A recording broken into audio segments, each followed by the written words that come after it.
Good morning बच्चों, कैसे हो? आशा करते होंगे एग्जाम की तैयारी बड़ी अच्छी चल रही होगी आपकी। ठीक है, तो आपके लिए लाए हैं हम, क्या लाए हैं देखिए यहाँ पे, one short revision. One short revision किसका? सामाजिक विज्ञान के नागरिकता का सत्ता की साझेदारी भाग का। हमारा पहला चैप्टर जो है वो क्या है? सत्ता की साझेदारी।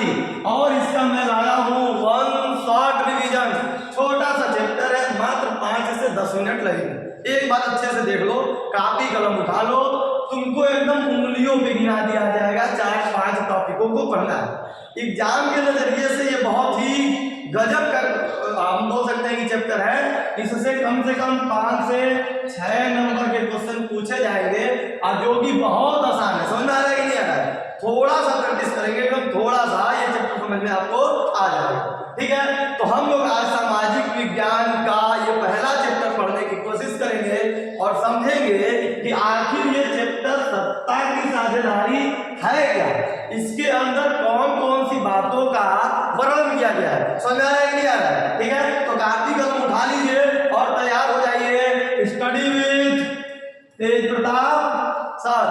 ठीक है, सत्ता की साझेदारी, पावर शेयरिंग आज हम बहुत अच्छे से पढ़ेंगे।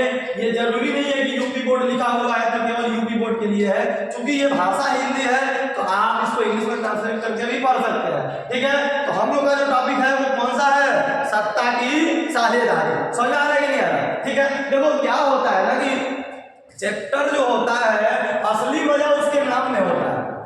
जो भी आपको चैप्टर पढ़ना है उसका जो असली मजा है, असली जो वैल्यू है, उसका असली मतलब जो है वो पूरा का पूरा 80% तो इसके नाम से ही पता चल जाता है। देखो जैसे एग्जाम्पल में मैं बात करूंगा, एग्जाम्पल में क्या बात करूंगा, एग्जाम्पल में यहाँ पे दिया गया है क्या? सत्ता की साझेदारी। तो बाबू साझेदारी का मतलब तो तुम समझ रहे हो, क्या नाम है? साझेदारी का मतलब हो गया शेयरिंग, किसी भी चीज को शेयर करना है, लाइक करो, फॉलो करो, शेयर करो। तो शेयर का मतलब क्या हो गया? शेयर का मतलब हो गया कि एक बातों को दूसरी तक शेयर करना, मतलब कि साझा करना, देना। बात समझ आ रहा है कि नहीं आ रहा है? और यहाँ पे किसका इस्तेमाल कर लिया गया है? सत्ता का। तो सत्ता को हम लोग इंग्लिश में, देखो इंग्लिश मीडियम वाले इसको बोलते हैं पावर शेयरिंग, बहुत अलग नहीं करते हैं। पावर शेयरिंग, सत्ता की साझेदारी। देखो इसमें हम लोग क्या पढ़ेंगे, क्योंकि ये राजनीतिक विज्ञान का सिविक्स का भाग है, तो इसमें पूरा ना पूरा हमारे देश के सरकारों के बारे में बात होगा। समझ आ रहा है ना? और सरकारों के बीच में पावर का बांटा जाना, आना जाना, यही इस चैप्टर में हम लोग को पढ़ना है। समझ आ रहा है कि नहीं आ रहा है? तो चैप्टर का नाम है सत्ता की साझेदारी। चलिए हम लोग स्टार्ट करते हैं। देखिए स्टार्ट करेंगे, आपको दर्शन होगा तो लोग समझ लेंगे। देखो इनको पहचान रहे होंगे ना, यादव जी है, और इसको पहचान ही रहे होंगे, इनको, सॉरी इसको नहीं, इनको। ठीक है, देखो ये हमारे देश के क्या है, हमारे बिहार राज्य के, हमारे देश के बहुत अच्छे अच्छे नेता माने जाते हैं। तो ये लोग आपस में कर क्या रहे हैं? आपस में क्या कर रहे हैं ये लोग? आपस में एक दूसरे से बात कर रहे हैं। किसको करने के लिए? ये क्यों बात कर रहे हैं? ये बात कर रहे हैं अपने राज्य की सरकार को चलाने के लिए। और सरकार को चलाने के लिए क्या करेंगे? ये एक दूसरे में क्या करेंगे? पावर को बांटेंगे। बात समझ आ रहा है कि नहीं आ रहा है? मतलब ये है, देखो यहाँ पे तुमको मैं समझा देता हूँ, किसी भी राज्य को या किसी भी देश को चलाने के लिए सरकार की आवश्यकता पड़ती है कि नहीं बाबू? सर पड़ती है। ठीक है, अब सरकार कितने प्रकार की होती है तुमको पता होना चाहिए। डेमोक्रेसी है, मोनार्की है, डिक्टेटरशिप है। बात समझ आ रहा है कि नहीं आ रहा है? तो किसी भी सरकार को चलाने के लिए, अगर मैं डेमोक्रेसी की बात कर रहा हूँ, क्योंकि हम लोग डेमोक्रेटिक कंट्री में है, तो डेमोक्रेसी में अगर सरकार को चलाना है तो पूरा का पूरा इसमें किसका उपयोग होता है बाबू? जनता।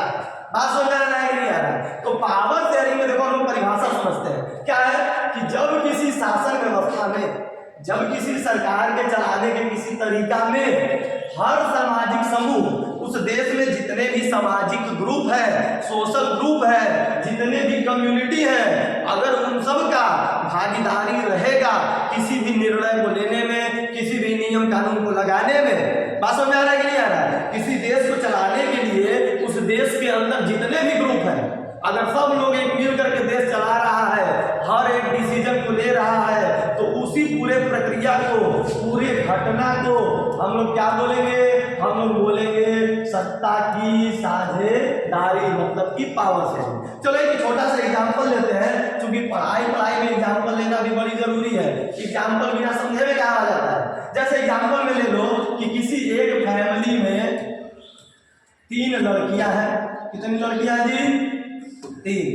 1 2 3। सत्ता की साझेदारी एक छोटा सा एग्जांपल से समझो। मान लो कि किसी फैमिली में 3 लड़कियां हैं, ठीक। अब ये तीनों लड़कियां क्या करेंगी कि आपस में लड़ाई करेंगी, हम काम नहीं करेंगे, हम काम नहीं करेंगे, हम काम नहीं करेंगे।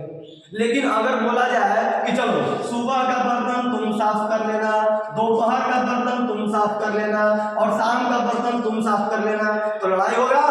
नहीं होगा। क्यों नहीं लड़ाई होगा? क्योंकि तीनों का जो पावर है बर्तन मांजने का, वो टाइमिंग चेंज कर दिए कि नहीं कर दिए, अलग अलग कर दिए कि नहीं कर दिए। तो दिमाग कुछ खुल रहा है, समझ में आ रहा है कि एग्जाम्पल से क्या समझ रहे हैं? एग्जाम्पल से ये बात हम लोग समझ रहे हैं कि सत्ता की जो साझेदारी होती है उसके वजह से जो हम लोग का तनाव होता है इसके बीच में, किसी भी सामाजिक समूह के बीच में, वो पूरा का पूरा कम हो जाता है या फिर खत्म हो जाता है। समझ में आ रहा है कि नहीं आ रहा है? तो सत्ता की साझेदारी समझ में आ रहा है? अच्छा ये बताओ, हम लोग पढ़ते हैं कि सत्ता की साझेदारी से आप क्या समझते हैं, लेकिन आज मैं आपको पढ़ाऊंगा कि आखिर सत्ता की साझेदारी होती क्यों है। बात समझ आ रही है ना? क्या जरूरत पड़ी कि हमको सत्ता को बांटना पड़ा? देखो इसका मेन जो पूरा का पूरा कारण है ना, पूरा का पूरा इसका जो मेन कारण है वो क्या है? वो है हम लोग के बीच में विभिन्नता। क्या है? विभिन्नता। बात समझ में आ रहा है कि नहीं आ रहा है? विभिन्नता, जिसको इंग्लिश में हम लोग क्या बोल सकते हैं? विविधता भी बोलते हैं। इंग्लिश में हम लोग इसको बोलेंगे डाइवर्सिटी। बात समझ में आ रहा है कि नहीं आ रहा है? डाइवर्सिटी का मतलब लोगों के बीच में अलग अलग होना। जैसे मान लो कि कोई छोटा सा देश है, उसमें कई प्रकार के लोग हैं, तो सब लोग सोचेगा कि देश मेरे अनुसार चले, देश मेरे अनुसार चले, ये काम मेरे अनुसार हो। तो लोगों के बीच में लड़ाई झगड़ा होगा कि नहीं होगा? तो लड़ाई झगड़ा होगा तो हमारे लिए बहुत खराब होगा। तो मैं क्या करूंगा? सबको पावर बांट दूंगा। जैसे तुम्हारे घर में देख लो 2 भाई है, बाइक एक है, तो लड़ाई होगा कि मैं यहाँ जाऊंगा, मैं वहां जाऊंगा। लेकिन अगर पावर बांट दिया जाए कि शाम में तुम चलाओगे, सुबह में तुम चलाओगे, कभी लड़ाई होगा?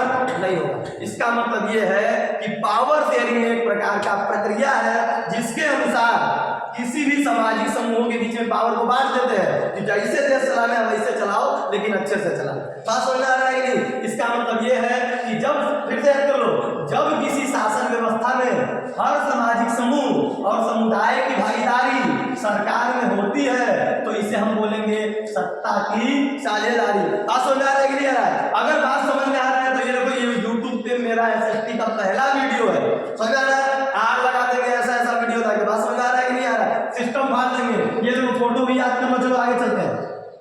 क्या समझाया? ठीक है, जब वीडियो ज्यादा बड़ा ना हो मैं कोशिश करूंगा। ठीक है, ये SST का पहला वीडियो है। SST को ऐसा घुमाएंगे मजा आ जाएगा। ठीक है, ये तो 10th क्लास का, बाकी हर क्लास का आएगा। आप लोग कंटिन्यू बने रहे और चैनल पर अगर नए हैं तो मत बोलिए। ठीक है, चलिए इस अध्याय में हम लोग क्या पढ़ेंगे? ये रहा। चलो इस अध्याय में हम लोग क्या पढ़ेंगे बाबू? छोटा सा बात, इस अध्याय में हम क्या पढ़ेंगे? मतलब कि इस चैप्टर में हम क्या पढ़ने वाले हैं? तो देखो, पहला जो चीज पढ़ेंगे वो बेल्जियम की कहानी पढ़ेंगे। दूसरा क्या पढ़ेंगे?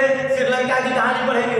तीसरा क्या पढ़ेंगे कि श्रीलंका में जो मेजोरिटिज्म था, जो बहुसंख्यकवाद था, जो सिंहली लोग ज्यादा परेशान किए थे, किसको?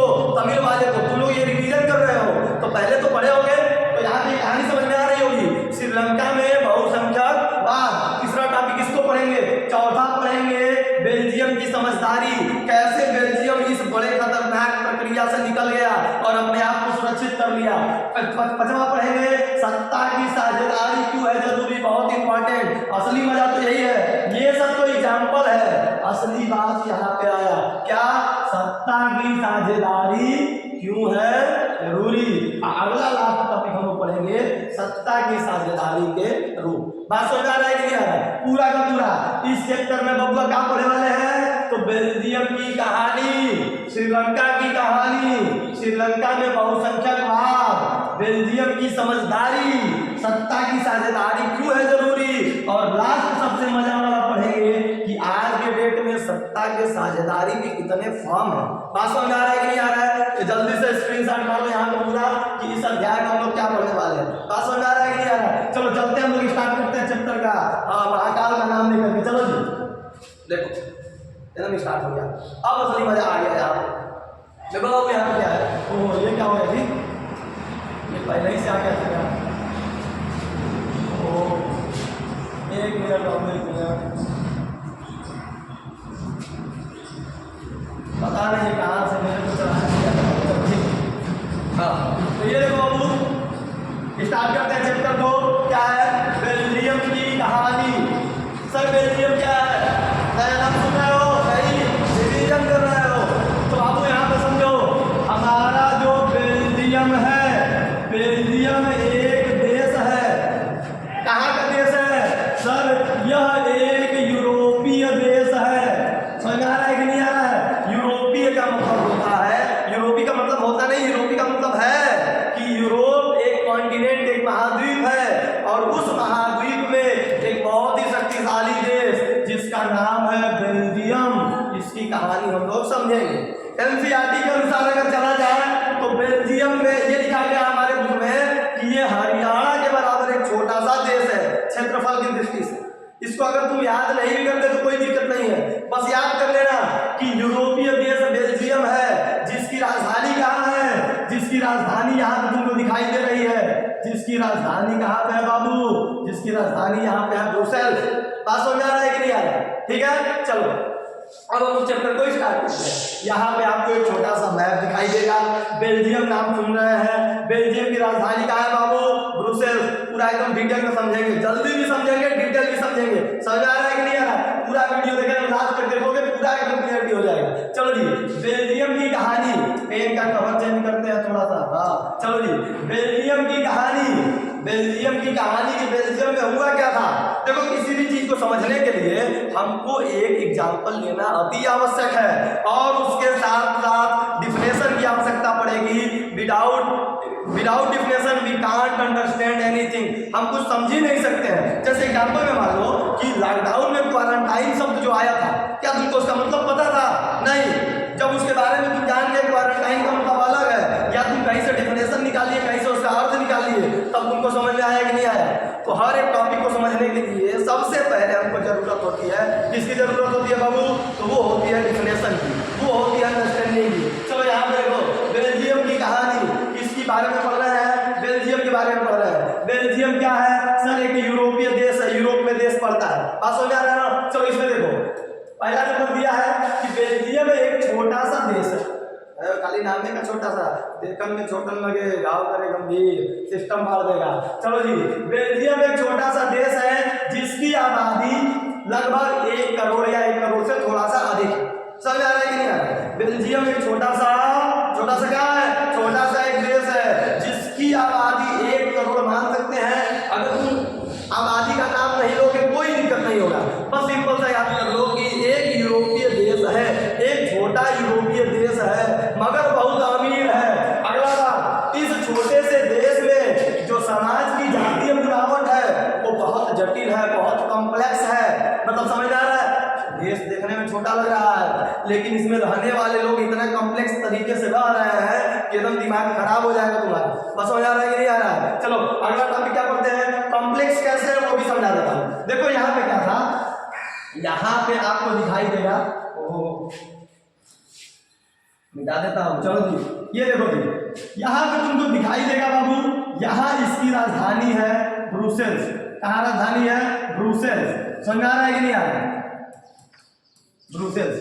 ठीक, ये वाली जो इलाका है वो कौन सा इलाका है? तो ये इलाका आप लोग का है फ्लेमिश। ठीक, और ये इलाका कौन सा है बाबू? ये इलाका इसको हम लोग बोलेंगे वेलिनिया। क्या बोलेंगे? वेलिनिया। आप समझ आ रहे हैं यार? ठीक है, देखो ये तीनों चीज है, और ये इलाका नहीं बोलेंगे, इसको हम लोग बोलेंगे जर्मन भाषी इलाका। जर्मन भाषी इलाका। बात समझ आ रही है? अभी मैं केवल बता रहा हूँ कि कहाँ कहाँ कौन सी जगह है। ये इलाका जो है उस इलाके को हम लोग बोलेंगे फ्लेमिश, इसको हम लोग बोलेंगे लाल वाले को वेलेनिया, और ये है जर्मन भाषी, जहाँ पे कौन? जहाँ पे सर केवल 1% जर्मन बोलने वाले मौजूद थे। बात समझ आ रहा है कि नहीं आ रहा है? देखो जो हम 2 देश का एग्जाम्पल लेंगे ना, बेल्जियम और श्रीलंका का, वो किसका एग्जाम्पल लेंगे? वो भाषा के आधार पे देश का बटा हुआ है। वहाँ पे जाति जो है वो भाषा के आधार पे बटा हुआ है। है, उसी दोनों का एग्जाम्पल हम लोग समझ रहे हैं। तो बेल्जियम का एग्जाम्पल ले रहे हैं। बेल्जियम का क्या एग्जाम्पल लिए हैं हम लोग? बेल्जियम का एग्जाम्पल लिए हैं कि बेल्जियम में जातीय बुनावट कैसा है, कैसा कॉम्प्लेक्सिटी है। तो देखो, कोई भी चीज अपने आप में 100% होता है कि नहीं होता है? कोई भी चीज अपने आप में 100% होता है कि नहीं बाबू? समझ आ रहा है कि नहीं? कोई भी चीज अपने आप में 100% होता है कि नहीं? तो बेल्जियम में जो समूह है वो भी अपने आप में 100% है। देखो इसमें क्या था कि इसमें 59% जो लोग थे वो क्या बोलते थे? वो डच भाषा बोलते थे। 40% जो लोग थे वो कौन सा भाषा बोलते थे? फ्रेंच भाषा बोलते थे। और 1% जो लोग थे वो क्या बोलते थे? सर वो तो बोलते थे जर्मन भाषा। में आ रहा है कि नहीं आ रहा है? क्लियर है? इस पूरे बेल्जियम में जितने भी लोग थे उनको बांट दिया गया था क्या कि 59% लोग डच भाषा बोलते हैं, 40% फ्रेंच भाषा बोलते हैं, 1% जर्मन भाषा बोलते हैं। कहाँ कहाँ करते हैं उसको भी देखो। ये देखो जी, 59% जो है वो डच बोलते हैं, फ्लेमिश इलाके में रहते हैं। ऊपर वाला भाग येलो कलर का क्या है? फ्लेमिश है। नीचे वाला कौन सा है? वेलोनिया। यहाँ पे कौन बोलते थे? 40%। ये जो नीला कलर का दिखाई दे रहा है वो क्या है बाबू? सर वो जो है ना वो जर्मन भाषी वाले लोग हैं। वहां पे जो जर्मन भाषा बोलते थे वो रहते थे। बात समझ आ रहा है कि नहीं आ रहा है? सिंपल सा। 59% डच भाषा, 40% फ्रेंच भाषा, 1% जर्मन भाषा, सबको जोड़ो 100% हुआ कि नहीं हुआ? तो बाबू बताओ संख्या में कौन ज्यादा है? सर संख्या में तो ये डच वाले ज्यादा है। और कम कौन है? 40%। और भैया लड़ाई तो होगा, जो ज्यादा है वो कमजोर को परेशान तो करेगा। उसके बीच में 1% वाला जो जर्मन भाषा था वो न बेचारा घर का न घाट का। 1 लाख इधर से डच मारते थे, 1 लाख उधर से क्या फ्रेंच वाले मारते थे। तो ये जातीय बुनावट वहां का है। कैसा जातीय बुनावट है? 59% डच वाले हैं, 40% फ्रेंच वाले हैं, 1% जर्मन वाले हैं। ठीक है? तो पूरे देश में सबसे ज्यादा कौन है? पूरे देश में सबसे ज्यादा कौन है? सर है डच वाले। तो परेशान करेंगे कि नहीं डच वाले? हथ दबा के। बस समझ आ रहा है कि नहीं आ रहा है? तो पूरे देश में डच वाले का मात्रा ज्यादा था, जिसके वजह से वो लोग मेजोरिटिज्म कहलाते थे। ठीक है? लेकिन अगर हम लोग बात करें, किसकी हम लोग बात करें? बात करेंगे अगर हम लोग केवल इसकी राजधानी की, तो यहाँ पे जो जाति बुनावट था, जूम कर लो थोड़ा सा, बात समझ आ रहा है कि नहीं आ रहा? ये देखो, ये जो इलाका है किसका? सर अभी बता देते हैं किसका, काहे इतना परेशान? ये देखो जी, ये जो इलाका है, हाँ पूरे देश में आपको समझ गए हैं कौन कहाँ कहाँ रहता था। केवल राजधानी का बात समझो। राजधानी के अंदर, राजधानी कहाँ बाबू? ब्रुसेल्स। इसके अंदर जो था वो 80% कौन थे? 80% थे फ्रेंच वाले और 20% जो थे वो कौन थे? डच वाले। जस्ट उल्टा, जब बात पलट दिया, वक्त पलट दिया, सब पलट दिया। पूरे फ्रांस में सबसे ज्यादा कौन थे? डच वाले। लेकिन राजधानी में सबसे ज्यादा कौन थे? फ्रेंच वाले। तो याद करना, देश कहां से चलाई जाती है? राजधानी से। जो राजधानी में पकड़ बना लिया, फिर सामने पकड़ बनाए, कोई फर्क नहीं पड़ता है। बात समझ आ रहा है कि नहीं आ रहा है? पूरे पूरे पूरे पूरे बेल्जियम में सबसे ज्यादा कौन थे? सर सबसे ज्यादा थे डच वाले। कितने? फिर से देख लेते हैं। देखो इसको छोटा कर देते हैं। ठीक, जहाँ है बाबू, जहां से वहीं चले जाओ। ठीक, मिटा देते हैं। फिर से समझते हैं जी, समय बहुत ज्यादा है, आराम से समझेंगे। ठीक, चलो यहां पे समझो। इस इलाके में 59% कौन था? डच था।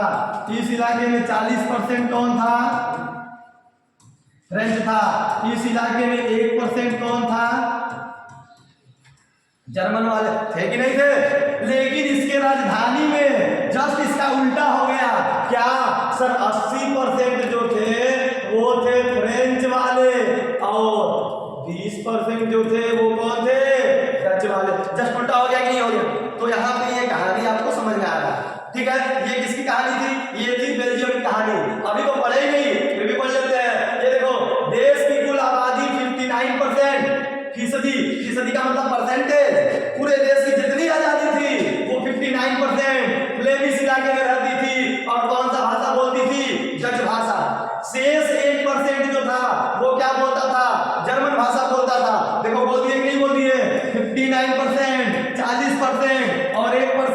बात समझ में आ रहा है कि नहीं आ रहा है? जोश में रहोगे तब समझ में आएगा। देखो मैं सुबह सुबह जोश में हूँ, बात समझ में आ रहा है कि नहीं आ रहा?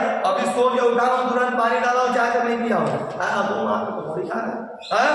चलो जल्दी से ये देखो 59% डच वाले, 40% फ्रेंच वाले, 1% जर्मन वाले। कोई बात दिल पे मत लेना यार, मजाक करते हैं। चलो ठीक है। राजधानी ब्रुसेल्स में 80% फ्रेंच बोलते थे। राजधानी में 80% कौन थे? फ्रेंच भाषा बोलने वाले। और 20% कौन थे? 20% जो थे वो कौन थे? डच भाषा बोलने वाले। बात क्लियर है कि नहीं क्लियर है? पूरा बेल्जियम है 59% डच बोलते हैं, 40% फ्रेंच बोलते हैं, 1% जर्मन बोलते हैं। लेकिन राजधानी में उल्टा हो गया, 20% केवल डच बोलते हैं, 80% कौन बोलते हैं? फ्रेंच लैंग्वेज का उपयोग करते हैं। तो बाबू अपने में लड़ाई झगड़ा होगा कि नहीं होगा? बाहर डच वाले अगर फ्रेंच वाले को मारेंगे कमजोर समझ के, तो राजधानी में फ्रेंच वाले डच वाले को समझाएंगे। उल्टा होगा कि नहीं होगा? बात समझ आ रहा है कि नहीं आ रहा है? हाँ, तो इसके चक्कर में लड़ाई झगड़ा के चक्कर में मत पड़ना, अभी एग्जाम निकाल लो, बाद में बात किया जाएगा। समझ आ रहा है कि नहीं आ रहा है? हाँ, एकदम लोगों लाइक दबा के। चलो जी अगला भी पढ़ते हैं। अगला हम क्या पढ़ते हैं? कलर चेंज करता हूँ, कलर चेंज करने में मजा आता है। चलो, अल्पसंख्यक फ्रेंच भाषी लोग तुलनात्मक रूप से ज्यादा समृद्ध और ताकतवर रहे हैं। आपको बात समझना है। यहाँ पे एक नया शब्द आया है अल्पसंख्यक। तो अल्पसंख्यक को समझ लो। अल्प का मतलब कम, अल्प का मतलब कम, संख्या का मतलब नंबर। वे समुदाय जो नंबर के आधार पर कम हो उसको हम बोलेंगे अल्पसंख्यक। जैसे हिंदुस्तान में अगर मुस्लिम को बोला जाए तो वो अल्पसंख्यक हो गए, और हिंदू को बोला जाए तो बहुसंख्यक हो जाएंगे। तब समझ आ रहा है कि नहीं आ रहा है? क्लास में 20 लड़के हैं, 2 लड़कियां हैं, लड़कियां अल्पसंख्यक हो जाएंगी। अल्प का मतलब कम, असंख्यक का मतलब संख्या। संख्या कितनी है लड़कियों की? कम है, 2 है, तो इसका मतलब अल्पसंख्यक उसको होगा। तो यहाँ पे समझो, अल्पसंख्यक फ्रेंच भाषी लोग जो अल्पसंख्या में फ्रेंच वाले थे, तो बताओ ये 40% फ्रेंच वाले हैं कि नहीं है? ये कितने हैं? 60%, 59%। तो ये ज्यादा है, ये कम है। तो ये कम होने के बावजूद भी पैसे से ज्यादा धनी थे, पढ़े लिखे थे, ज्यादा समृद्ध और ताकतवर थे। समझ में आ रहा है कि नहीं आ रहा है? अगला देखो, बहुत बाद में जाकर आर्थिक विकास और शिक्षा का लाभ पाने वाले डच भाषी लोगों को इस स्थिति में नाराजगी आ गई कि अरे भैया हम इतना देर से इतना पीछे थे, बाद में जब समय चेंज हुआ, थोड़ा पैसा कमाए, थोड़ा एजुकेशन लिया, कौन? डच वाले, तो उनको इनसे नाराजगी होने लगी और आपस में टकराव बढ़ने लगी। समझ आ रहा है कि नहीं आ रहा है? अगला बात, इसके चलते 1950 और 1960 के दशक में फ्रेंच और डच बोलने वाले समूहों के बीच में क्या होने लगा? समझ में आ गया ना क्या होने वाला है? बोलने की जरूरत नहीं है, मॉर्निंग का समय है, लड़ाई झगड़ा नहीं करना चाहिए। बात समझ आ रहा है कि नहीं आ रहा है? तो ये देखो, ये पूरा हमारा बेल्जियम का कहानी था। बेल्जियम एक छोटा सा देश है, कहाँ का? यूरोपीय। दोहरा देते हैं, वीडियो पुराना नहीं जाना, पीछे नहीं जाना, हम ये दोहरा दे रहे हैं, बहुत समय है। चलो जी, बहुत समय है। बेल्जियम की कहानी। बेल्जियम एक छोटा सा देश है, कहाँ का? यूरोप का। बात समझ आ रहा है कि नहीं आ रहा है? जिसकी राजधानी कहाँ है? ब्रुसेल्स में। वहां पे जो लोग रहते थे बहुत कॉम्प्लेक्स जटिल बनावट था। क्या? 59% डच भाषा, 40% फ्रेंच भाषा, 1% जर्मन भाषा। लेकिन राजधानी में 80% फ्रेंच भाषा, 20% डच भाषा। उल्टा हो गया था। जो कम थे 40% वाले, वो पैसे से ताकतवर थे। बाद में डच भाषा वालों ने पैसा कमाया, एजुकेशन लिया, जिसकी वजह से उनका स्थिति का पता चला और लड़ाई झगड़ा होने लगा। बात समझ आ रहा है कि नहीं आ रहा है? तो बात समझ आ रहा है तो लाइक होना चाहिए, और नहीं होगा तो फिर वीडियो नहीं डालेंगे। बात समझ आ रहा है कि नहीं आ रहा है? चलो अगला टॉपिक पढ़ते हैं। बात समझ आ रहा है कि नहीं आ रहा है? ठीक है, अब इसका कहानी समझेंगे। अब तुम आगे बताओ कौन सा कहानी समझेंगे? बहुत सा बोलो जल्दी। श्रीलंका का वीडियो अच्छा आ रहा है ना? हाँ चलो। अरे यार मतलब थक जा रहा है। ठीक है, तुम लोग पढ़ते समय नहीं थक रहे हो, पढ़ाते समय थक जा रहा है, तुम पढ़ते समय नहीं थक रहे हो। ठीक है चलो। हेलो, आवाज आ रहा है? हाँ चलो जी, ये देखो। हाँ, श्रीलंका की कहानी पढ़ लेते हैं बाबू। श्रीलंका की कहानी। सर बेल्जियम के बारे में इतना अच्छा समझाए, श्रीलंका को थोड़ा सा तो मोटिव हो जाइए, मोटिवेट हो जाइए। हम तो बतले हैं भाई। हाँ चलो देखो, यहाँ पे एक छोटा सा एग्जाम्पल लेंगे। ठीक है, एग्जाम्पल ये लेंगे कि जो ज्यादा चालाक बनता है वो कहा जाता है दक्षिण। समझ आ रहा है कि नहीं? तुम ज्यादा चालाक बनोगे दिक्कत होगा। श्रीलंका ज्यादा चालाक बना, यही एग्जाम्पल हम समझाएंगे। देखो जी, श्रीलंका की कहानी। किसकी कहानी? सुनो रे, श्रीलंका की कहानी जल्दी से। एग्जाम को तारीख को है, 7 तारीख को बोल देगा। हाँ बोलो कुछ, चलो बोल सकते हो। चलो जी, श्रीलंका की कहानी। बाबू यहाँ पे जो तुमको दिखाई दे रहा है वो क्या दिखाई दे रहा है? वो दिखाई दे रहा है श्रीलंका का छोटा सा मैप। श्रीलंका का ये छोटा सा मैप है 1 मीटर 2 मीटर का। श्रीलंका बहुत बड़ा देश है। देखो यहाँ पे क्या है जी, देखो श्रीलंका एक द्वीपीय देश है। द्वीपीय का मतलब समझ रहे हो? देखो अगर समय जब मैं अगला सेशन स्टार्ट किया जाएगा ना तो ये टॉपिक इतना खतरनाक तरीके से समझाया गया है ना, इजी वे में डिटेल वे में। बात समझ आ रहा है कि नहीं आ रहा है? अभी तो ये एसएसटी का पहला वीडियो है तो सिस्टम बांट दिया जाएगा। बात समझ आ रहा है ना? क्योंकि देखो व्हाइट बोर्ड से डिजिटल पे आया है, थोड़ा सा समझने में टाइम लग रहा है, ठीक है। तो एसएसटी का इस मैं सोचा था कि एसएसटी इसी पे पढ़ाएंगे, काफी मजेदार तरीका से पढ़ाएंगे। मजा आ रहा है कि नहीं आ रहा है? ठीक है, मजा आवत बात तो कमेंट भी आवे कि चाहिए। चलो जी, ये देखो श्रीलंका एक द्वीपीय देश है। द्वीपीय का मतलब हम लोग बोल सकते हैं एक आइलैंड है। आइलैंड का मतलब है कि जो चारों तरफ से पानी में क्या हो, चारों तरफ से पानी में घिरा हुआ हो। तो बाबू इधर पानी, आज ब्लू है पानी, पानी चारों तरफ क्या है? चारों तरफ पानी है। अरे भारत के नीचे देखो ना नक्शा में श्रीलंका, तो श्रीलंका एक द्वीपीय देश है जो भारत के दक्षिणी तट से कुछ किलोमीटर की दूरी पर स्थित है, जिसकी आबादी करीब 2 करोड़ है। अभी 1 करोड़ पे पहुंचे थे, अभी 2 करोड़ पे पहुंचेंगे। बात समझ आ रहा है कि नहीं आ रहा है? और केबीसी में 7 करोड़ पे पहुंचेंगे। चलो कोई बात नहीं। ये देखो जी, श्रीलंका एक द्वीपीय देश है, आइलैंड है। समझ आ रहा है ना? जो हमारे भारत के एकदम दक्षिण वाले इलाके में पानी में है, कुछ किलोमीटर की दूरी पे, जिसकी जनसंख्या कितनी है? जिसकी जनसंख्या मान लिया गया है कि 2 करोड़ होगी। बात समझ आ रहा है ना? अच्छा, बेल्जियम की कितनी थी? 1 करोड़ से अधिक। किसकी कितनी है? 2 करोड़। बात समझ आ रहा है कि नहीं आ रहा है? अगला टॉपिक, सबसे प्रमुख सामाजिक समूह सिंहलियों का जो था वो कितना था बाबू? सर ये तो था 74%। समझ आ रहा है कि नहीं आ रहा है? और तमिल का जो था वो कितना था? सर ये तो था 18%। अभी हम समझते हैं, ठीक है। चलो, इसका मतलब ये है कि श्रीलंका में मेजोरिटिज्म का मतलब ज्यादा माना जाने वाला। अच्छा ये बताओ, बेल्जियम में किसके बीच में लड़ाई था? डच और फ्रेंच में? कोई जर्मन को पूछता था? नहीं। इसी तरह से यहाँ 2 लोग फेमस है। कौन? एक का नाम है सिंघली। क्या नाम है जी? सिंघली। इंग्लिश मीडियम वाले उसको बोलते हैं सिन्हाला, और हम लोग बोलेंगे सिंघली। और दूसरा कौन सा है जी? सर दूसरा तो है वो तमिल है। हाँ, तो इसका मतलब यह है कि पूरे श्रीलंका में 2 समुदाय हैं, सिंघली और दूसरा कौन सा है? तमिल, ठीक है। सिंघली जो थे वो पूरा टोटल कितना परसेंट थे बोलते थे भाषा? 74%। और तमिल कितने बोलते थे? सर ये बोलते थे 18%। लेकिन मजा अभी और आएगा। मजा इसलिए आएगा क्योंकि इसमें भी बहुत ज्यादा बनावट है। क्या बनावट है बाबू? तो बनावट बाबू देख लो, कौन सा लेते? हरा कलर ले, ठीक है। ये देखो जी, पूरे श्रीलंका में सबसे ज्यादा जो बोलते थे वो कौन बोलते थे? सिंघली। कितने थी? 74%। अब समझ आ रहा है कि नहीं? पूरे श्रीलंका में 74% सिंघली बोलते थे। और तमिल भाषा कौन से बोलते थे? तमिल भाषा बोलते थे 18%। लेकिन इसमें भी कॉम्प्लेक्सिटी क्या? तमिल वाले में भी 2 भाग था। कौन कौन सा भाग था? सर एक भाग जो था वो था मूल निवासी। समझ आ रहा है कि नहीं आ रहा है? मूल निवासी का मतलब है कि जो तमिल खुद श्रीलंका में रहने वाले थे उनका कितना परसेंटेज था? सर 13% था। और दूसरा जो तमिल भाषा बोलते थे वो कौन थे?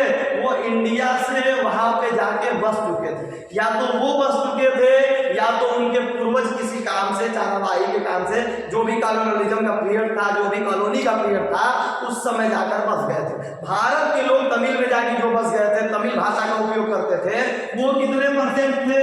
हो गया 5%। उलू जोड़ो दोनों को, 13, 5, 18 हुआ कि नहीं हुआ? तो इसका मतलब कि 74% कौन है? सिंघली। और 18% कौन है? तमिल। तमिल भी कितने प्रकार के? 2 प्रकार के। कौन? एक जो श्रीलंका के खानदानी थे और एक जो बाहर से आके बस चुके थे। खानदानी वाले कितने हैं? 13%। अब बाहर से जो आगे बसे थे, भारत के जो आगे जाके बसे थे, वो कितने थे? 5%। 500। समझ आ रहा है कि नहीं आ रहा है? कितने परसेंट थे? 5%। बात समझ आ रहा है कि नहीं आ रहा है? अब यहाँ पे देखो क्या होगा, यहाँ पे जब तुम पढ़ोगे तो समझ में आएगा कि थोड़ा सा डायमेंशन कम कर। चलो, तमिल में भी 2 समूह था, अभी मैंने बता भी दिया। कौन सा? एक था श्रीलंकन तमिल, जो श्रीलंका के मूल निवासी थे, उनका कितना परसेंटेज था बाबू? 13%। हिंदुस्तानी तमिल जो औपनिवेशिक शासन काल में बागानों में काम करने के लिए भारत से लाए गए लोग थे, वो कितने थे? 13%। मतलब कि भारत के लोग को उठा के पटक दिया गया था, जाओ वहाँ पे काम करो। बात समझ आ रहा है कि नहीं आ रहा है? रुको थोड़ा सा, थोड़ा मोड़ा समय तो लगेगा यार। हाँ, इतना लग रहा है कि नहीं लग रहा है? बिल्कुल, सर आप नहीं लगेंगे तो कौन लगेगा? चलो जी, इसका मतलब ये है कि सिंहली 74%, तमिल 18%, मूल निवासी 13%, हम लोग इंडिया के जो भेज दिए थे जाओ भैया काम करो 5%। ठीक है, तो बाबू सबसे ज्यादा कौन है? सबसे ज्यादा सिंहली है। तो जो सबसे ज्यादा रहता है कमार में कूदता है कि नहीं कूदता है? तो पूरे श्रीलंका में कौन कूद रहा है? अभी याद करो, कौन कूद रहा है? सिंहली कूद रहा है। बात समझ आ रहा है कि नहीं आ रहा है? चलो आगे बढ़ते हैं। अधिकतर सिंहली भाषी लोग बौद्ध धर्म वाले थे, जबकि तमिल भाषी लोग कुछ हिंदू थे और कुछ मुसलमान थे। बात समझ आ रहा है कि नहीं आ रहा है? नहीं समझ आ रहा है? सर अच्छे से समझा दीजिए, कोई बात नहीं, हम तो समझाने के लिए ही पड़े हैं। ठीक है, बाकी तुम लोग बात करते रहो। ठीक है, ये बताओ पूरे देश में सबसे ज्यादा कौन थे? सर सबसे ज्यादा सिंहली थे। कितने परसेंट? 74%। कौन सा धर्म मानते थे?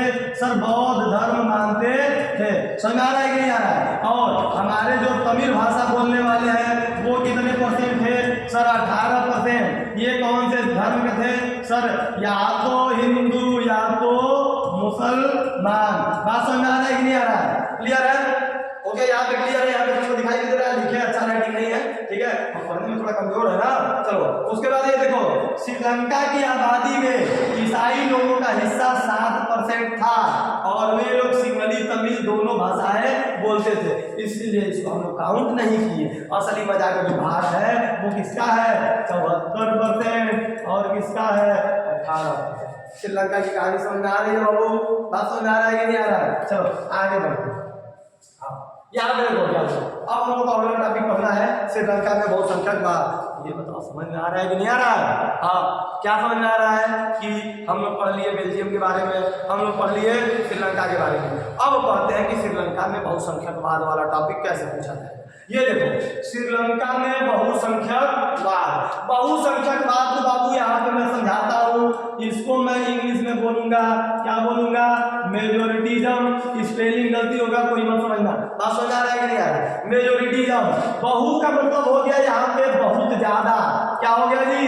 बहुत। बहु का मतलब बहुत, और संख्यकवाद का मतलब बहुत ज्यादा संख्या में निवास करते हो। बहु का मतलब पतो मत समझ लेना, बहु का मतलब हो गया बहुत। इसका मतलब कि श्रीलंका में सबसे ज्यादा लोग कौन थे? तो श्रीलंका में सबसे ज्यादा, जोश में आओ, श्रीलंका में सबसे ज्यादा लोग कौन थे? सर श्रीलंका में सबसे ज्यादा जो लोग थे वो कौन भाषा बोलने वाले थे जी? सिंहली भाषा। और कौन से धर्म को अपना रहे थे? वो कौन से धर्म के मानने वाले थे? वो थे बौद्ध धर्म वाले। बात समझ आ रहा है कि नहीं आ रहा है? ठीक है, इसका मतलब जब पढ़ते हैं, लोकतांत्रिक रूप से निर्वाचित सरकार ने सिंहली समुदाय की प्रभुता कायम करने के लिए अपनी बहुसंख्यक परस्ती के तहत कई कदम उठाए। देखो ये किताबी शब्द है तो थोड़ा मोड़ा कॉम्प्लेक्स तो लगता है, तुम लोकल शब्दों का उपयोग करोगे तो आपको नंबर को गेन करना काफी कठिन होगा। समझ आ रहा है कि नहीं आ रहा है? इसलिए हम समझा रहे हैं। ठीक है, ये क्या है? श्रीलंका में बहुसंख्यकवाद मतलब श्रीलंका में सबसे ज्यादा संख्या किसका था बाबू? वो था सिंहली का। देखो श्रीलंका जो है ना वो 1948 में आजाद हुआ। श्रीलंका 1948 में आजाद हुआ। तो जब आजाद हुआ तो बाबू सरकार बनेगा कि नहीं बनेगा? सरकार बन गया। किसका बना? सिंहली वाले सरकार बना लिए। अब सिंहली वाले सरकार बना लिए, उनका संख्या ज्यादा है तो अपने फायदे के लिए वो हर कदम को उठाते चले गए, तमिल वालों को ध्यान में नहीं रखे। हाँ समझ आ रहा है ना? जो संख्या में ज्यादा रहेगा, जैसे मान लो हम लोग चार भाई हैं, बैठ के ना हमने पहले वाली बेटी को हम ही करेंगे, बाकी सामने वाला को बोल जाएगा। तो श्रीलंका 1948 में आजाद हुआ, सरकार बनाई गई और उसके बाद क्या हुआ? उसके बाद वहां पे ये देखा गया कि बहुसंख्यकवाद का तरीका अपना करके पूरा का पूरा क्या किया गया? पूरा का पूरा बहुसंख्यक वाला टॉपिक उठा करके जो भी डिसीजन लेते थे वो अपने हित में लेते थे और वो अल्पसंख्यक वाले को भुलाते चले गए। बात समझ आ रहा है कि नहीं आ रहा? सिंहली को एकमात्र राजभाषा घोषित कर दिया गया। अगला टॉपिक हम लोग क्या पढ़ेंगे? अगला टॉपिक हम लोग पढ़ेंगे कि सिंहली को एकमात्र राजभाषा का मतलब समझ रहे हो ना? राजभाषा का मतलब है नेशनल लैंग्वेज। सिंहली को एकमात्र यहाँ पे दिया है। एकमात्र का मतलब अकेला सिंहली पूरे देश में राजभाषा का मतलब यहाँ पे बोल सकते हैं नेशनल लैंग्वेज लैंग्वेज बोल सकते हैं जी सीधा सीधा कि हर काम जो होगा वो सिंघली में होगा। तो बाबू तुम्हें लोग समझो कि अगर मैं सिंघली को राजभाषा घोषित कर दूंगा तो तमिल बोलने वाले को दिक्कत होगा कि नहीं होगा? पढ़ाई उसी लैंग्वेज में होगी, कोई भी फॉर्म भरा जाएगा उसी लैंग्वेज में होगा। पता चला लड़के हम जाए केस लड़ने गए, सिंघली वाले उल्टे सिंघली भाषा में हमको समझे में नहीं आ रहा है, उल्टे हमारे ऊपर केस कर देंगे। तो भाषा का बहुत बड़ा असर पड़ता है। बात समझ आ रहा है कि नहीं आ रहा है? अगर तुमको कोई भी काम करना है तो तुमको भाषा की जरूरत पड़ेगी। Without language you can not understand anything, you can't live, तुम रह ही नहीं सकते हो भाषा के अनुसार। अब बताओ तुमको पढ़ने की जरूरत है, मेरा वीडियो देख रहे हो तो भाषा के आधार पर पढ़ रहे हो कि नहीं पढ़ रहे हो? समझ आ रहा है कि नहीं आ रहा? और एक समय ऐसा था कि हम लोग हिंदी पे एकदम राज करते थे, हिंदी हमारे ऊपर राज करता था। और अब सब खत्म। अब आप लोग को हिंदी समझ आ रहा है लेकिन बच्चे इंग्लिश की ओर जा रहे हैं। बात समझ आ रहा है कि नहीं आ रहा? भाषा का बहुत बड़ा असर पड़ता है। ठीक है, तो पूरे श्रीलंका में सबसे ज्यादा कौन थे? 74% सिंघली वाले थे। सरकार बनाने के बाद उन्होंने राजभाषा घोषित कर दिया, नेशनल लैंग्वेज घोषित कर दिया। किसको घोषित कर दिया? सिंघली को, जिसके वजह से तमिल वालों को बहुत ज्यादा प्रॉब्लम फेस करना पड़ा। प्रॉब्लम ये फेस करना पड़ा, तमिल वाले अपने आप को बेगाना समझने लगे, क्योंकि देश में कोई भी डिसीजन लिया जाता था उसको पूछा ही नहीं जाता था। अब एक घर में 4 लोग हैं, 3 लोग से पूछोगे, 1 लोग से नहीं पूछोगे तो हार्ट होगा कि नहीं होगा? एक रेजा पे चोट लगेगा कि नहीं लगेगा? बात समझ आ रहा है कि नहीं आ रहा है? तो सिंघली को एकमात्र राजभाषा घोषित कर दिया गया। उसके बाद विश्वविद्यालय, जिसको इंग्लिश में बोलेंगे यूनिवर्सिटी, सरकारी नौकरियों में सिंघलियों को प्राथमिकता देने लगे। प्राथमिकता का मतलब है कि उनको हम लोग ज्यादा प्रीफर करने लगे, उनको हम लोग ज्यादा उपयोगिता करने लगे कि तुम पहले आगे रहो, बाद में जो होगा वो देखा जाएगा। चलो, इन सरकारी फैसलों ने श्रीलंकाई तमिल की नाराजगी शासन को लेकर और ज्यादा बढ़ा दिया। मतलब पहले से तो कम थे, गुस्से में थे, लेकिन जब ये वाला डिसीजन आया कि राजभाषा हो गया है, हर काम सिंघली भाषा में होगा, तो इसके वजह से तमिल वालों के दिमाग में बहुत गहरा प्रभाव पड़ा। बात समझ आ रहा है कि नहीं आ रहा? मेरे पे भी गहरा प्रभाव पड़ रहा है, उसी में शामिल होगा। ठीक है, चलो आगे चलते हैं। जो उसमें अगला टॉपिक कौन सा है? श्रीलंकाई तमिल ने अपनी राजनीतिक पार्टियां बनाई। अब देखो, सरकार को फेस करना है तो वीडियो बनाने से नहीं होगा है। कुछ बोल दो चौकीदार चोर है, उनके सामने जाके लड़ा जाता है। ठीक है, तो तमिल वालों ने अपना क्या बनाया? राजनीतिक पार्टी बनाया। किसमें एंट्री मारने के लिए? सरकार में एंट्री मारने के लिए। श्रीलंकाई तमिलों ने अपनी राजनीतिक पार्टियां बनाई, तमिल को राजभाषा बनाने, क्षेत्रीय स्वायत्ता। क्षेत्रीय स्वायत्ता का मतलब है कि अपने लोकल वाले इलाके में जितनी भी गवर्नमेंट है वो अपने अंडर में ले लिया जाए। बात समझ आ रहा है ना? श्रीलंकाई तमिलों ने अपनी राजनीतिक पार्टी बनाई, तमिल को राजभाषा बनाने के लिए, क्षेत्रीय स्वायत्ता हासिल करने के लिए तथा शिक्षा और रोजगार में समान अवसर की मांग को लेकर के संघर्ष किया। जनरल लोगों का यही संघर्ष होता है कि हमको बराबरी का हक मिल जाए, हमारा लैंग्वेज का भी इज्जत हो, हमारे लैंग्वेज का वैल्यू समझा जाए। बात समझ आ रहा है ना? तो सब तुम लोग बना के भी लिख सकते हो, बस एक बात समझ लोगे। श्रीलंकाई तमिल ने क्या बनाया? पार्टी बनाया। उसके बाद क्या किया? राजभाषा बनाने के लिए किसको? तमिल को लेकर के, क्षेत्रीय स्वायत्ता को हासिल करने के लिए, शिक्षा को पाने के लिए, रोजगार में अवसर, समान अवसर प्राप्त करने के लिए अपना बहुत ज्यादा स्ट्रगल किया। समझ आ रहा है कि नहीं आ रहा? आगे बढ़ो, साथ हो रहे हो क्या? चलो अभी देखो पूरा ये देखो जी। 1980 के दशक तक उत्तर पूर्वी श्रीलंका में स्वतंत्र तमिल जी। हाँ, 1980 के दशक तक उत्तर पूर्वी श्रीलंका में स्वतंत्र तमिल इलम सरकार बनाने की मांग को लेकर अनेक राजनीतिक संगठन बनाए गए। मतलब कि पूरे उत्तर पूर्वी इलाके में, पूर्वी उत्तर इलाके में, उत्तर और पूर्वी मतलब ये श्रीलंका के जहाँ पे अगर तुम ऐसे देखोगे तो यहाँ पे देखो ये वाला जो पूरा इलाका है ना, नॉर्थ और ईस्ट का पूरा जो इलाका है, वहाँ पर बहुत ज्यादा लोगों ने संघर्ष किया एक नई प्रकार की सरकार को बनाने के लिए, जो बाद में सक्सेसफुल नहीं हुआ। और देखो लास्ट में क्या हुआ बाबू? लास्ट में ये हुआ कि शीघ्र ही यह टकराव या आपसी मतभेद गृह युद्ध में क्या हो गया? गृह युद्ध में परिणित हो गया। परिणित का मतलब ये होता है कि उसका रिजल्ट आ गया कि अब क्या होने वाला है? अब होने वाला है गृह युद्ध। अब गृह युद्ध का क्वेश्चन आता है कि गृह युद्ध से आप क्या समझते हैं, वो भी समझा देता हूँ। शीघ्र ही यह टकराव पूरे श्रीलंका में, ये जो आपसी टकराव था श्रीलंका और तमिल के बीच में, वो किस में बदल गया? गृह युद्ध में बदल गया। सर गृह युद्ध का मतलब समझाइए।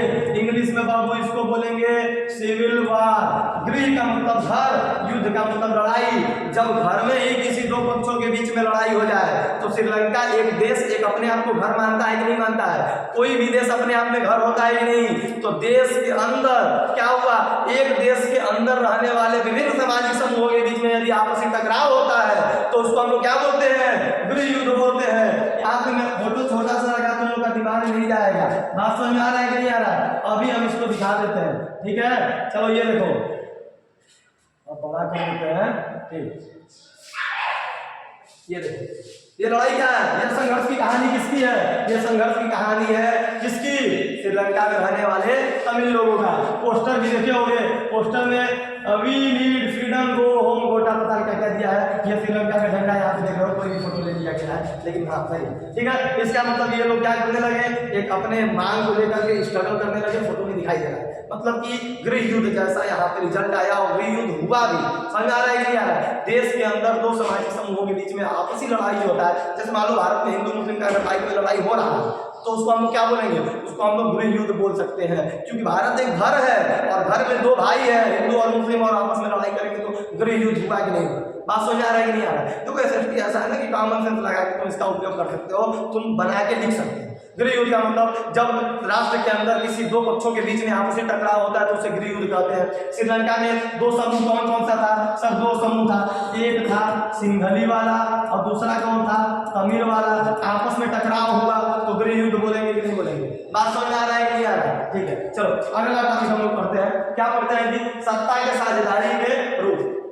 समझ आ रहा है कि नहीं आ रहा है? सत्ता के साझेदारी के रूप, चूंकि रिवीजन में थोड़ा जल्दी करते हैं। कितना मिनट का वीडियो बन गया देखो तो 41 मिनट, ठीक है। चलो इस टॉपिक को हम समझ लेते हैं। सत्ता की साझेदारी के रूप, सत्ता के साझेदारी के रूप। ओ हाँ, व्हाइट कलर का है जी? हाँ, चलो सत्ता के साझेदारी का रूप। रूप का मतलब यहाँ हम लोग बोलेंगे फॉर्म। फॉर्म का मतलब कि सत्ता के साझेदारी कितने तरीके से हो सकते हैं। देखो यहाँ पे पहला दिया है कि आधुनिक लोकतंत्र में व्यवस्थाओं में सत्ता की साझेदारी अनेक रूप से हो सकती है। आज के लोकतंत्र में जो पावर को बांटा जाता है वो कई तरीके से बांटा जाता है। सबसे पहला है सत्ता का क्षैतिज वितरण। क्षैतिज वितरण का मतलब पट लाइन। बात समझ आ रहा है कि नहीं आ रहा है? ये देखो पट लाइन है कि नहीं लाइन है?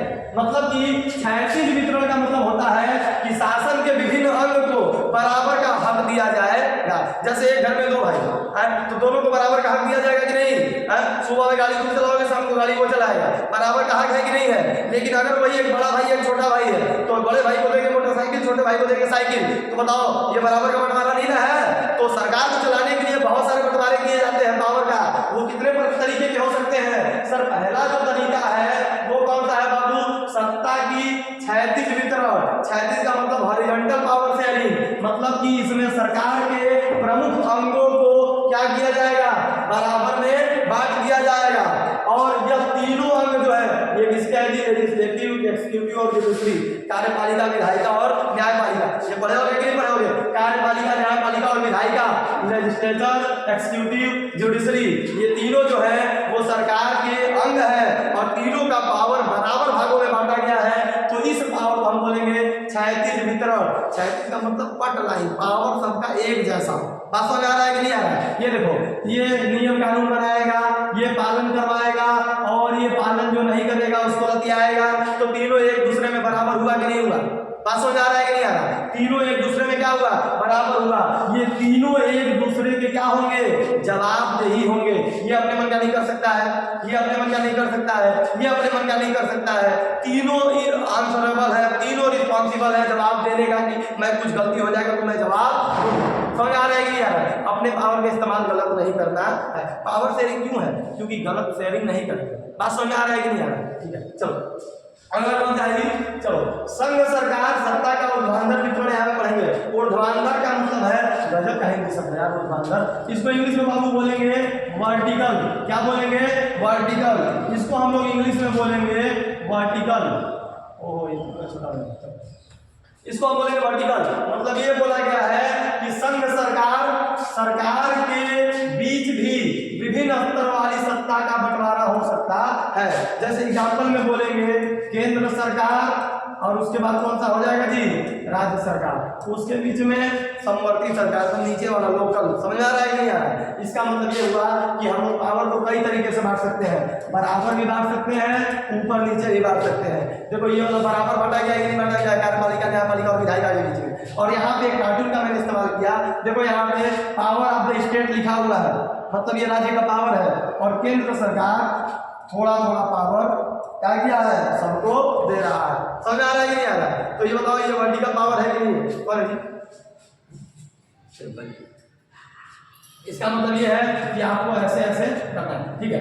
उसके बाद देखो जी, संघ सरकार के बीच भी विभिन्न स्तर पर सत्ता का बंटवारा हो सकता है। जैसे पूरे देश के लिए एक सामान्य सरकार हो और फिर प्रांत या क्षेत्रीय स्तर पर अलग अलग सरकार रहे हैं। जैसे यूएस, अरे यूएस का एग्जाम्पल ले लो यार, इंडिया का ले लो, पूरा भारत सरकार है कि नहीं, फिर यूपी सरकार है कि नहीं, बिहार सरकार है कि नहीं, महाराष्ट्र सरकार है कि नहीं, केरला सरकार है कि नहीं, हरियाणा सरकार है कि नहीं है। तो बताओ ये केंद्र और राज्य का हो गया कि नहीं हो गया? इसका मतलब हम लोग बोलेंगे इसको ऊर्ध्वाधर बंटवारा। चलो राष्ट्र पढ़ते हैं। सत्ता का बंटवारा विभिन्न सामाजिक समूहों, मसलन भाषाई और धार्मिक समूहों के बीच में भी हो सकता है। सत्ता का बंटवारा विभिन्न प्रकार के लोग रहते हैं, उनके आधार पर भी बांटा जा सकता है, जिसकी वजह से वो लोग का हित हो, उन लोग का फायदा हो। और सबसे लास्ट वाला ये है कि सत्ता का जो एक बंटवारा है,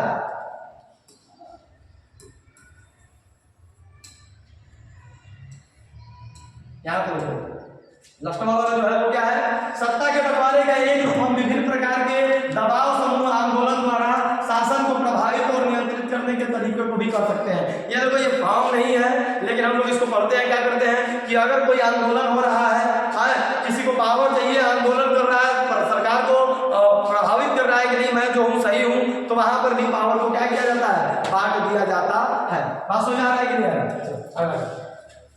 सत्ता की साझेदारी क्यों है जरूरी, इसको भी हम लोग जल्दी जल्दी पढ़ते हैं, क्योंकि वीडियो बहुत ज्यादा लंबा हो रहा है, ज्यादा डिटेल समझाने में। ये देखो जी, सत्ता की साझेदारी क्यों है जरूरी?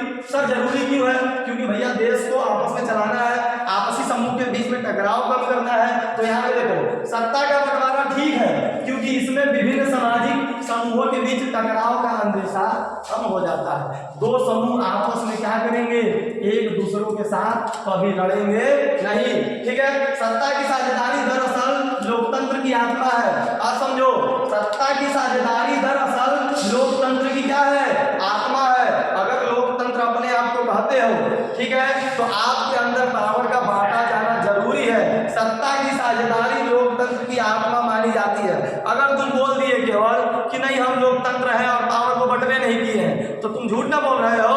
असली तो वो होता है कि अगर तुम लोकतंत्र हो तो तुम्हारे देश में पावर शेयरिंग होना चाहिए। बताओ भारत एक लोकतंत्र देश है कि नहीं है? पावर शेयरिंग हुआ है कि नहीं हुआ है? पता चला कि बोल दिए कि लोकतंत्र है, अब पावर को बंटवे नहीं किए हो, तो झमझौला से हुई है। पावर एजेंट चालू हो रहा, पावर शेयरिंग जरूरी है। चलो जी अगला, लोकतंत्र का मतलब ही होता है कि जो लोग भारत शासन व्यवस्था के अंतर्गत है उनके बीच सत्ता को बांटा जाए और ये लोग उसी ढंगे में रहे, पावर को बांट दिया जाए। बात समझ आ रहा है कि नहीं आ रहा है? ठीक है, चलिए आज के लिए इतना ही बहुत है। धन्यवाद।